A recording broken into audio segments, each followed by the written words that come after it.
તો નરેન્દ્ર મોદી સ્ટેડિયમમાં આજે આઈપીએલનો ફાઇનલ જંગ ક્રિકેટ રસિકોમાં પણ ભારે ઉત્સાહ જોવા મળી રહ્યો છે। સ્ટેડિયમ બહાર પણ લાખો રસિકો જે છે તે ઉમટી ગયા છે। આ સાથે જ પોલીસો પણ ચુસ્ત બંદોબસ્ત અલગ અલગ જે પાર્કિંગ સ્લોટ છે તે પણ વ્યવસ્થા કરવામાં આવી છે।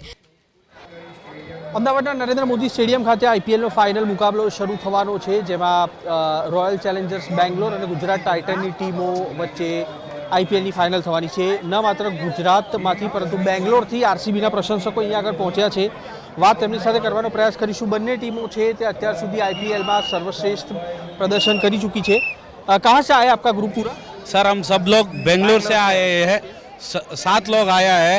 हम आरसीबी टीम को सपोर्ट करने के लिए, कप जिताने के लिए, जीत के कप लेके आने के लिए आया है सर। इस बार जीतेंगे, जीत के ही जाएंगे। अच्छा, पिछली आईपीएल थी तब आरसीबी ने कप जीता था।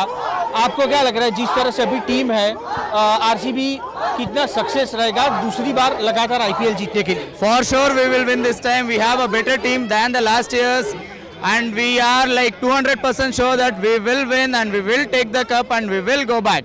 अच्छा, आरसीबी का जो फैन फॉलोइंग होता है, हमेशा एक चीज़ देखने को मिलती है कि विराट कोहली को जितना सपोर्ट करते हैं उतना ही पूरी टीम को सपोर्ट करते हैं। क्या आप आज कौन से प्लेयर्स को सपोर्ट करने वाले हैं? मैं आज पाटीदार और विराट कोहली को सपोर्ट करने के लिए आया हूँ।